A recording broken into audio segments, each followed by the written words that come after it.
ওদেরকে নামিয়ে দিন, ওদেরকে নামিয়ে দিন, ওদেরকে নামিয়ে আনুন। দেশ বাঁচাও আন্দোলনের তোপের মুখে এবার ভারতের প্রধানমন্ত্রী নরেন্দ্র মোদী। তো নরেন্দ্র মোদীকে নিয়ে ভারতের বেশ কিছু গণমাধ্যমেও এরই মধ্যে সংবাদ প্রকাশ হয়েছে।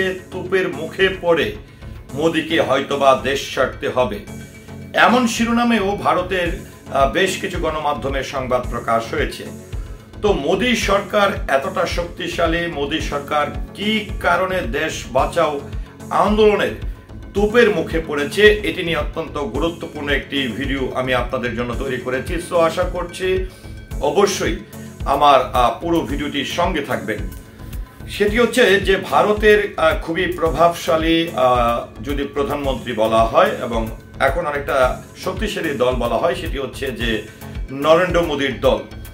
তো নরেন্দ্র মোদী সম্প্রতি তার এই প্রেক্ষাপটে এসে তিনি এতটাই তোপের মুখে পড়ে গেছেন, বিশেষ করে তার দেশের সঙ্গে বিভিন্ন দেশের যে একটি সম্পর্ক, আমদানি রপ্তানি এগুলো কমে গেছে। ভারতীয় এই যে যদি বলতে চাই যে কাঁচামাল রপ্তানি, যেরকমটা বাংলাদেশকে যদি উদাহরণস্বরূপ টেনে নিয়ে আসি, তাহলে দেখেন যে বাংলাদেশের গত 5ই আগস্টের পরে গণঅভ্যুত্থানের পর সাবেক প্রধানমন্ত্রী শেখ হাসিনা যখন ভারতে আশ্রয় নেয়, তারপর থেকে কিন্তু ভারতের সঙ্গে বাংলাদেশের একটি টানাপোড়েন শুরু হয়, যার ফলশ্রুতিতে মোদী সরকারের যে দল রয়েছে এবং তার যে নেতা রয়েছে, তার নেতাকর্মীরা, বিশেষ করে বলবো তার দলের নেতাকর্মীরা কিন্তু সেই ভারতের যেটি হচ্ছে আখাউড়ার বাংলাদেশের সহকারী হাই কমিশনার যেটি রয়েছে সেখানে কিন্তু তারা হামলা চালিয়েছেন, বাংলাদেশের পতাকা অবমাননা করেছেন। তার পরবর্তীতে আমরা যেটি দেখছি যে এই মোদী সরকারের এই সময় কিন্তু বাংলাদেশের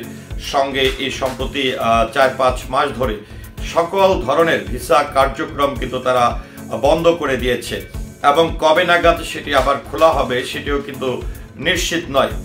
আবার ভারতীয় কিছু গণমাধ্যম আছে যারা মোদী সরকারের পক্ষ হয়ে অলওয়েজ কিন্তু গুজব ছড়াচ্ছে, গুজব রটাচ্ছে এবং বিভিন্ন দেশের সঙ্গে সম্পর্ক খারাপ করছে।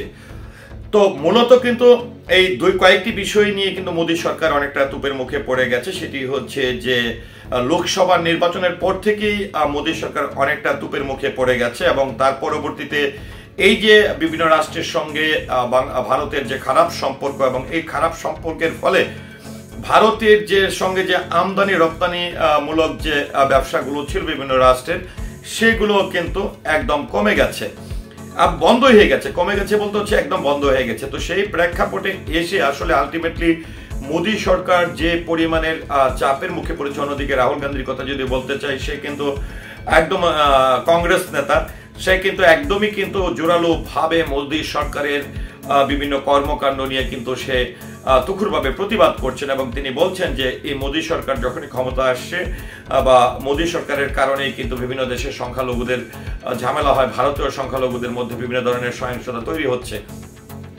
তো এখন যে প্রেক্ষাপটটি হচ্ছে যে এই যে আমি যদি মোদী সরকারের যে সংবাদটি, আমি যে সংবাদের বরাতে বা ভিডিওটি দেখে এই ভিডিওটি করেছি, সেখানে হচ্ছে আমার কাছে এই মুহূর্তে ভারতের দেশ বাঁচাও আন্দোলন, মোদী কি পরিস্থিতি সামলাতে পারবেন, এমন শিরোনামে একটি সংবাদ প্রকাশ করেছে। তো আলটিমেটলি মোদী সরকার আসলে যেভাবে বৈহিকভাবে বা বিভিন্ন রাষ্ট্রের সঙ্গে তার যে সম্পর্কের যে অবনতি হচ্ছে এবং বিভিন্ন ধরনের ব্যবসায়িক কার্যক্রম আস্তে আস্তে স্থবির হয়ে যাচ্ছে, পণ্যের দাম নিয়ে কৃষকরা আন্দোলন করছে, অনেক কৃষক কিন্তু আত্মহত্যা পর্যন্ত করেছে লোকসভা নির্বাচনের পরে। মোদী সরকার হটাও, মোদীকে দেশ ছাড়া করো, এরকম স্লোগানের মাধ্যমে কিন্তু একদমই মুখরিত হয়ে গেছে ভারতবর্ষ। তো এই প্রেক্ষাপটে এসে আসলে মোদী সরকার বর্তমানে তিনি এর আগের পিরিয়ড থেকে এসে যদি বর্তমান পিরিয়ডটিকে বলে 2024-এর এই নির্বাচনে যখন তিনি আবার প্রধানমন্ত্রী হলেন, তিনি যেভাবে রাষ্ট্রটি পরিচালনা করছেন এবং বহির্বিশ্বের সঙ্গে যেভাবে আসলে সম্পর্কের অবনতি হচ্ছে, সেই জায়গা থেকে আসলে ভারতের ভবিষ্যৎ কি এবং এই যারা এই আন্দোলনটি করছে দেশ বাঁচাও মোদী হটাও এরকম একটি স্লোগানের মাধ্যমে আন্দোলন করছে, এটি আসলে শেষ পর্যন্ত কোথায় দাঁড়াতে পারে আশা করছি আপনি আপনার মতামতটি কমেন্টের মাধ্যমে জানাবেন। সেই সাথে পুরো ভিডিওটির সঙ্গে থাকার জন্য অসংখ্য ধন্যবাদ। আসসালামু আলাইকুম।